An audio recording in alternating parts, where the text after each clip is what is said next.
Assalamualaikum warahmatullahi wabarakatuh. Jumpa lagi di channel Gerakan Sampulao Official. Saya yang diwakilkan oleh Kepala Bidang Perizinan dan Non-Perizinan Dinas PTSP, yang terhormat seluruh koordinator bagian hukum serta seluruh peserta yang hadir pada hari ini yang berbahagia ini. Kami ucapkan terima kasih dan selamat datang di kegiatan sosialisasi persetujuan bangunan dan sertifikat layak fungsi Kabupaten Buton Selatan. Untuk mempersingkat waktu, kita masuk pada acara pembukaan penyanyian lagu Indonesia Raya. Para peserta diharapkan untuk berdiri.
Para peserta diharapkan duduk kembali. Assalamualaikum warahmatullahi wabarakatuh. Yang terhormat Asisten Perekonomian dan Pembangunan Sekretariat Daerah Kabupaten Buton Selatan, yang terhormat Kepala Dinas Pekerjaan Umum dan Penataan Ruang Kabupaten Buton Selatan, yang terhormat Kepala Dinas PTSP yang diwakili oleh Kepala Bidang Perizinan dan Non-Perizinan, yang terhormat Kepala Bagian Hukum yang diwakili oleh seluruh koordinator bagian hukum Sekretariat Daerah Kabupaten Buton Selatan, yang terhormat Camat Sampulawa dan segala jajarannya, serta tamu undangan yang kami muliakan. Marilah kita berdoa dengan khusyuk dan ikhlas menurut agama masing-masing. Izinkanlah saya akan memandunya secara Islam. Allahumma, ya Allah, ya Tuhan kami, tiada kata dan rasa yang pantas kami aturkan kepadamu pada pagi hari ini selain syukur kepadamu, ya Allah, atas segala nikmat dan hidayah yang Engkau anugerahkan kepada kami, sehingga kami bisa hadir bersama untuk mengikuti kegiatan sosialisasi persetujuan bangunan gedung dan sertifikat layak fungsi Kabupaten Buton Selatan di Kecamatan Sampulawa.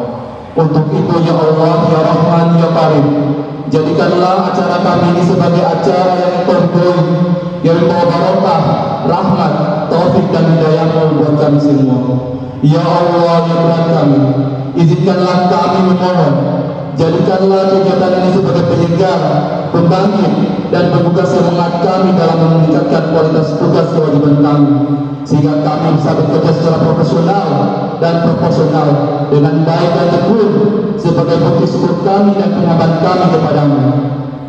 Ya Allah, ya Tuhan kami, akhirnya kami hanya bisa berharap bahwa Engkau satu-satunya yang akan mendengar setiap keluh kesah kami, dan hanya Engkau yang akan mengabulkan setiap permohonan kami. Rabbana zalamna anfusana wa lam taghfir lana wa tarhamna lanakunanna minal khasirin. Rabbana atina fid dunya hasanah wa fil akhirati hasanah wa qina azabannar. Wa sallallahu ala sayyidina Muhammad wa ala alihi washabihi wasallam. Walhamdulillahi rabbil alamin. Wassalamualaikum warahmatullahi wabarakatuh.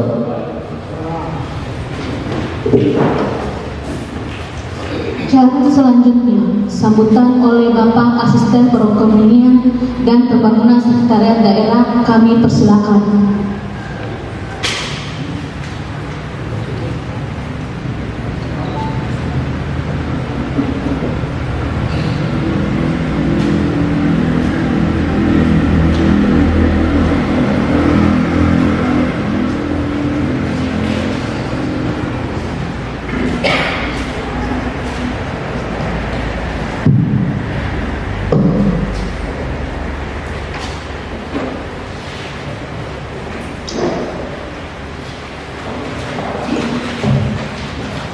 Bismillahirrahmanirrahim. Yang saya hormati Kepala Dinas PU dan Penataan Ruang Kabupaten Bogor Selatan, yang kami hormati Camat Sampulawa, yang saya hormati Ibu Aslina, salam sebut nama saya Ibu Kabid Pelayanan Perizinan dan Perizinan Dinas Penanaman Modal dan Peran Terbaru 1 Pintu, yang saya hormati yang mewakili Kepala Bagian Hukum Sekretariat Daerah Kabupaten Bogor Selatan, yang kami hormati dan kami banggakan Kepala Desa dan Lurah di Kecamatan Sampulawa dan seluruh peserta sosialisasi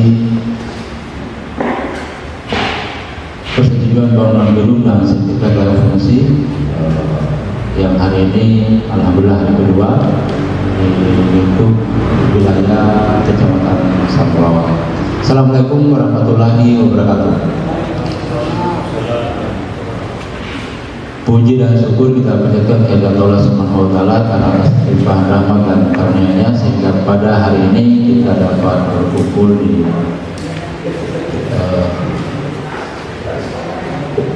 gedung pertemuan Kecamatan Sampulawa guna kita melaksanakan kegiatan sosialisasi persetujuan bangunan gedung yang diselenggarakan oleh Dinas PU dan Penataan Ruang Kabupaten Bogor Selatan.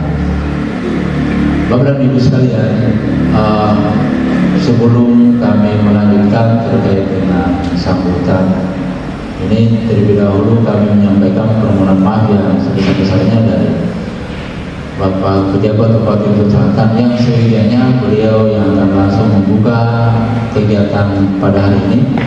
Namun karena pada waktu yang bersamaan pada hari ini beliau sedang berada di luar daerah dalam rangka evaluasi serapan anggaran tingkat kabupaten kota se-provinsi Sulawesi Tenggara di Kendari, sehingga kemudian kegiatan untuk hari ini didelegasikan kepada kami. Namun tidak mengurangi nilai dari kegiatan pada hari ini. Bapak dan Ibu sekalian, terkait dengan persetujuan bangunan gedung dan sertifikat layak fungsi, ini merupakan kegiatan yang dilakukan dalam rangka menindaklanjuti penerapan Undang-Undang Cipta Kerja yang terdiri atas 11 klaster yang kemudian diuraikan dalam 4 Perpres dan 47 peraturan pemerintah sebagai aturan turunan dari Undang-Undang Cipta Kerja. Dan berlakunya Undang-Undang Cipta Kerja, maka regulasi di daerah juga kita harus menyesuaikan. Di mana Undang-Undang Cipta Kerja itu nanti bagian hukum juga sebentar secara teknis di materinya mungkin akan disampaikan bahwa di sana dirangkaikan ada banyak undang-undang yang dikumpul menjadi satu. Kalau kita baca riwayat-riwayat dulu, mungkin ini ada mushaf yang terpisah-pisah kemudian dikumpulkan satu kali.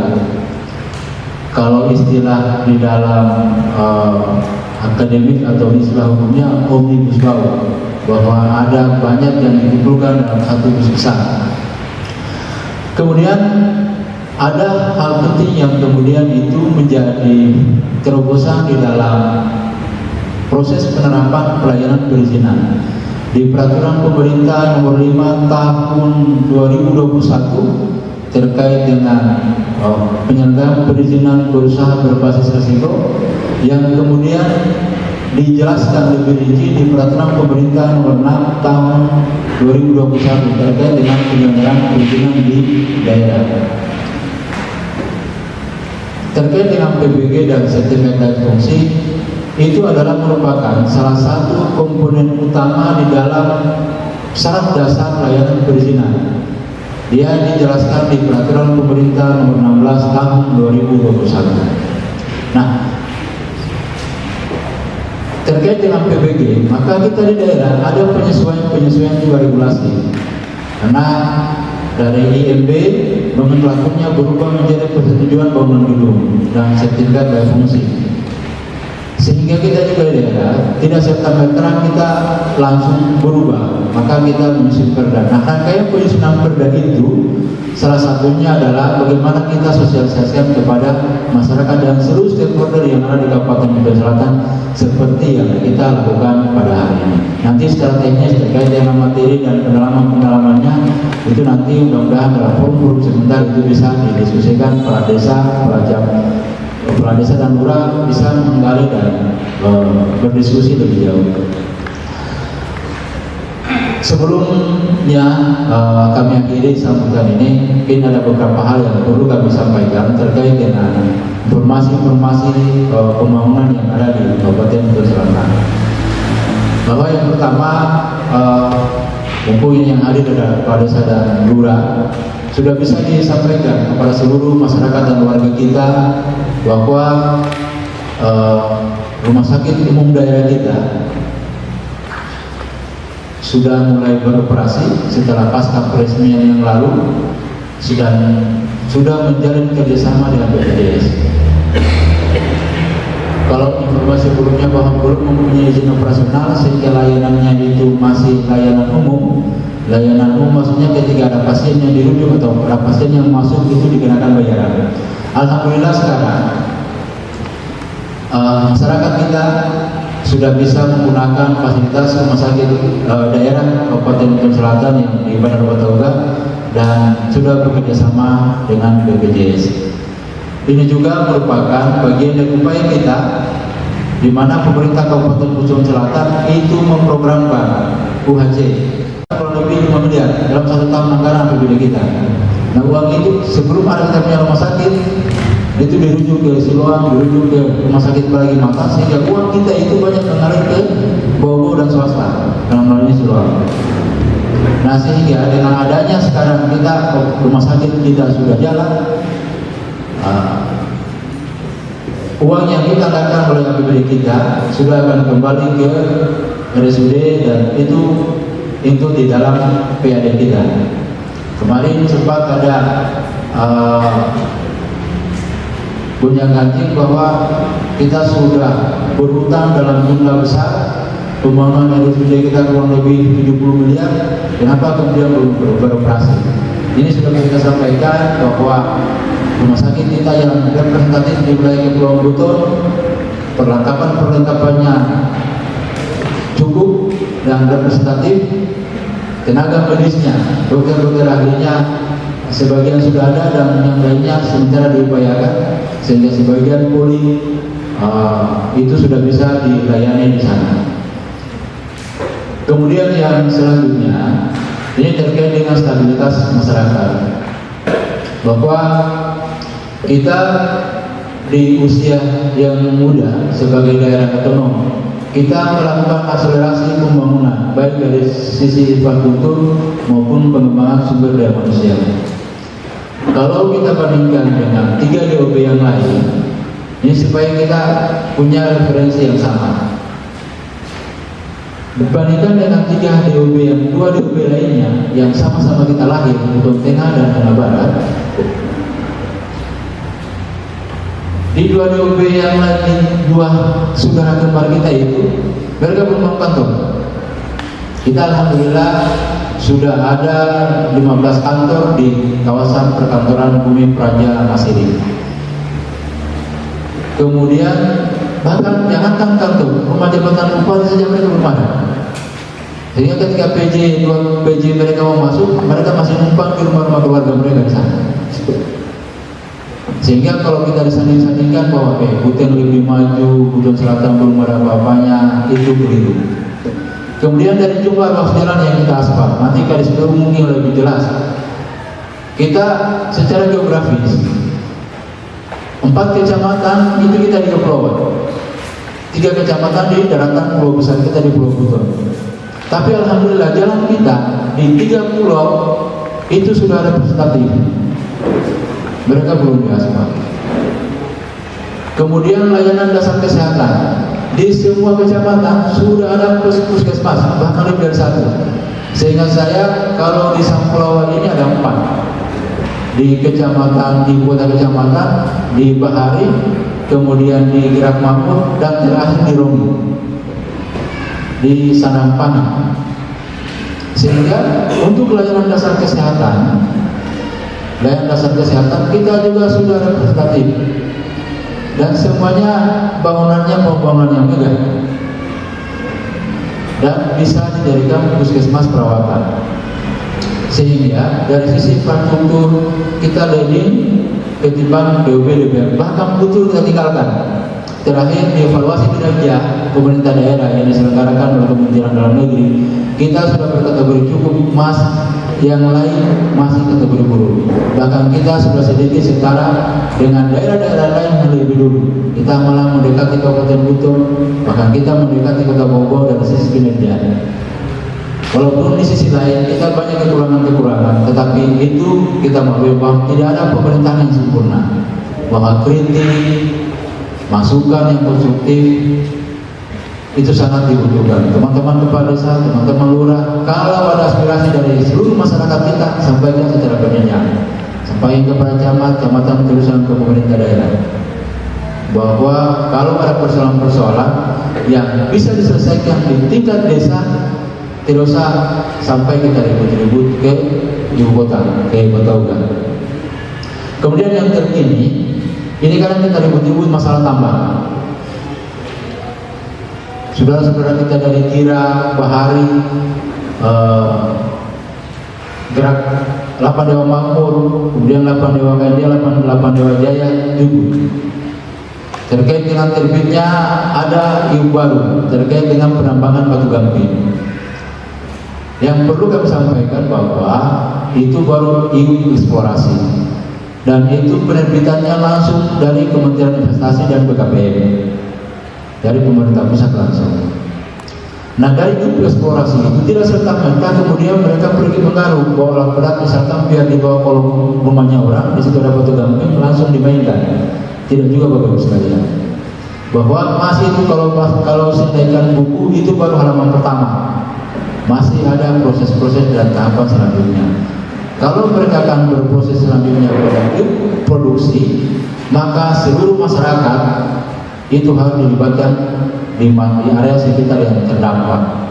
Harus mereka menyusun angka dan harus ada kesepakatan di situ dari tenaga kerjanya. Kalau seandainya kemudian itu diizinkan, kemudian hanya sampai batasan mana yang akan diolah. Karena berkembang isu bahwa ketika semua sudah di dalam arsiran wilayah IU, termasuk rumah-rumah pemukiman warga di situ, nah itu akan dimainkan. Padahal jangankan rumah orang hidup, rumah orang meninggal saja dalam keadaan kuburan tidak bisa diorang ganggu. Itu bahasa kasarnya. Sehingga masih panjang diskusinya. Kalau eksplorasi itu masih halaman pertama.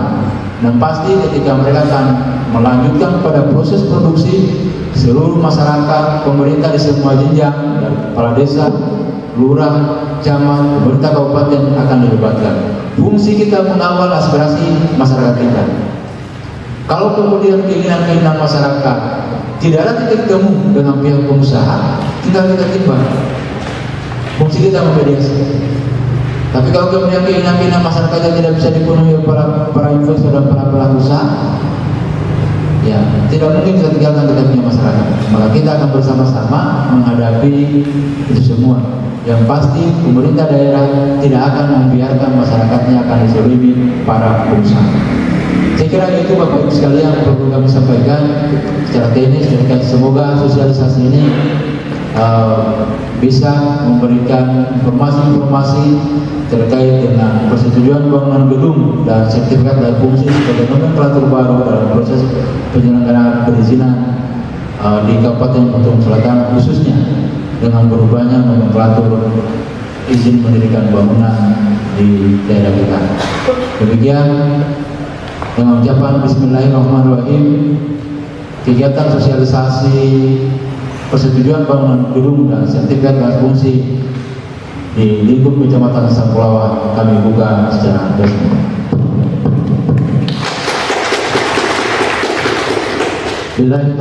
Yang saya hormati Bapak Asisten Ketua Kabupaten Buton Selatan, yang saya hormati Kepala Dinas PUPR Kabupaten Buton Selatan,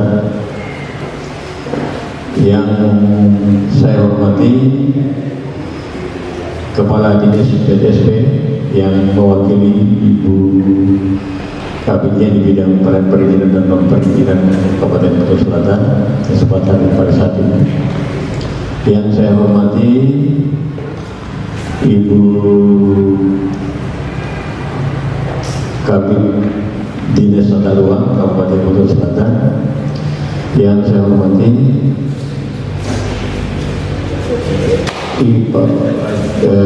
Dinas Bagian Hukum yang diwakili oleh Kabin Kabin di bidang hukum. Saya awali. Assalamualaikum. Yang saya hormati Bapak-bapak serta Bapak Kepala Desa, Bapak Lurah Sekecamatan Sampulawa, serta peserta yang sempat hadir pada saat ini. Assalamualaikum warahmatullahi wabarakatuh. Bapak peserta yang sempat hadir pada sini dalam rangka sosialisasi persetujuan izin bangunan gedung sertifikat yang layak fungsi. Dalam hal ini yang dimotori oleh Dinas PUPR Kabupaten Buton Selatan. Mungkin saya tidak banyak berkomentar, mungkin saya langsung saja. Mungkin saya memandu acara ini. Saya persilakan mungkin dari Bapak Asisten 1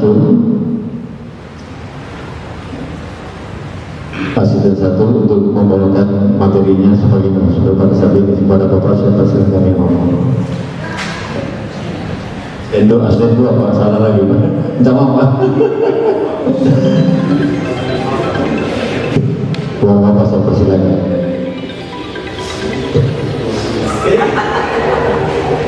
Kira saya habis buka saya terlalu materi.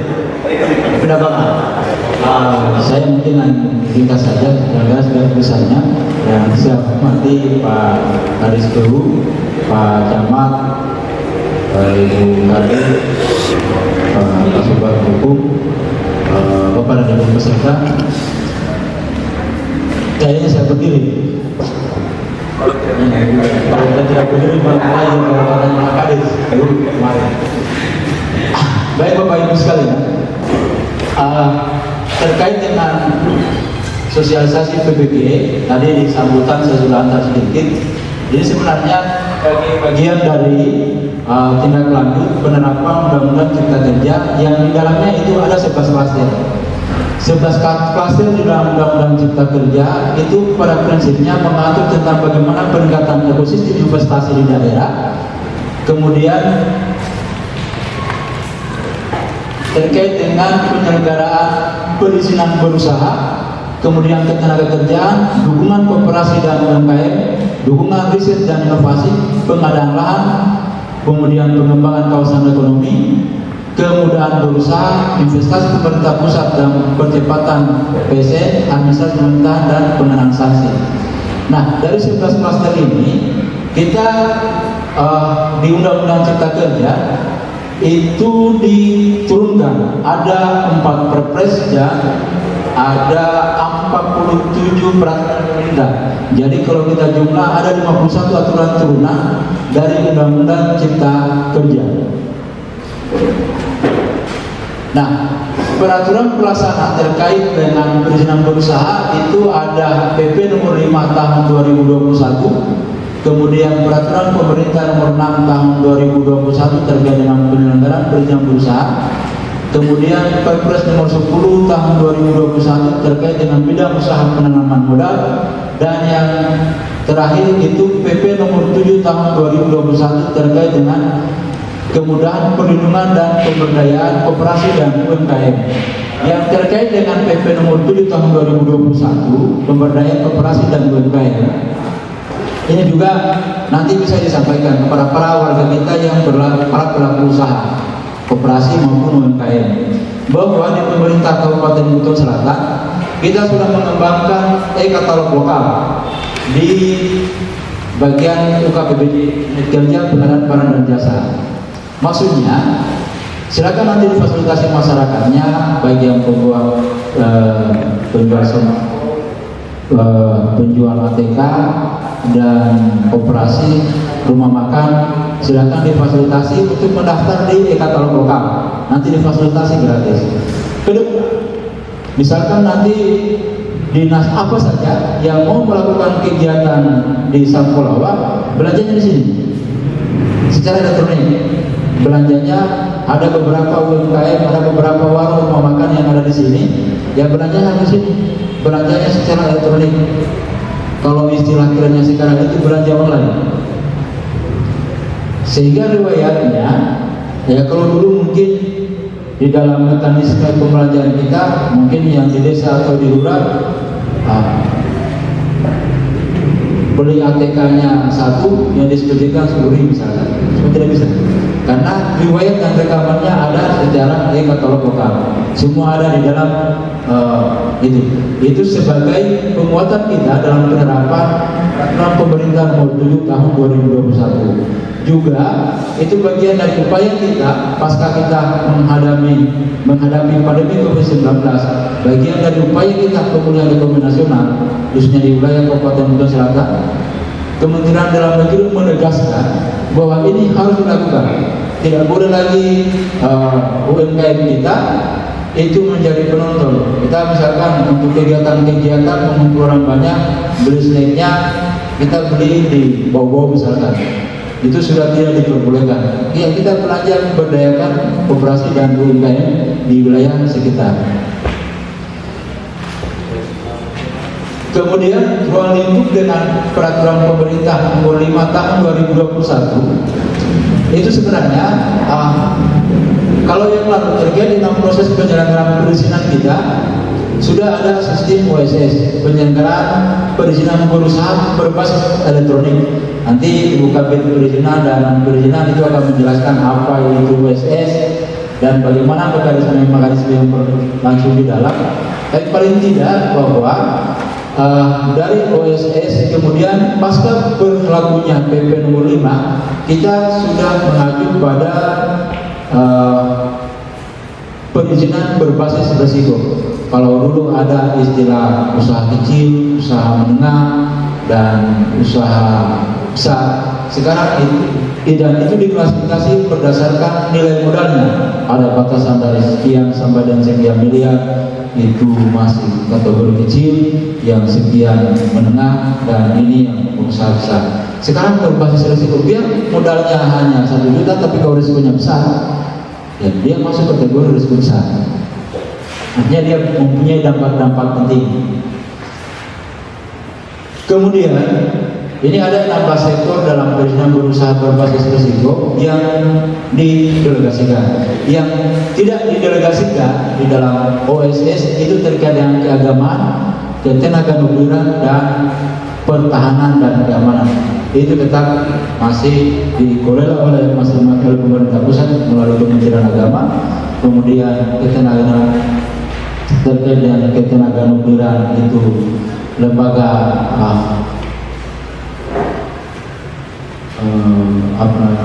Badan Tenaga Nuklir Nasional, Badan Tenaga Nuklir dan Atom Nasional.